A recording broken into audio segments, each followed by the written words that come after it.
പക്ഷേ ഈ ശത്രുക്കൾ വന്നപ്പോൾ ഒരുപാട് ആൾക്കാർ എന്നെ ചേർത്ത് പിടിക്കാൻ വന്നു. ഈ ചേർത്ത് പിടിക്കാൻ വന്ന ആൾക്കാർ പോലും ഇതിൻ്റെ സത്യാവസ്ഥ എന്തെന്ന് അറിയാതെ എന്നെ കല്ലെറിയൽ തുടങ്ങി.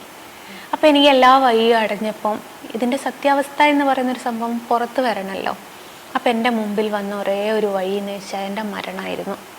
കാരണം നമ്മുടെ നിയമത്തിന് ഒരു പ്രത്യേകതരം സംഭവമുണ്ട്.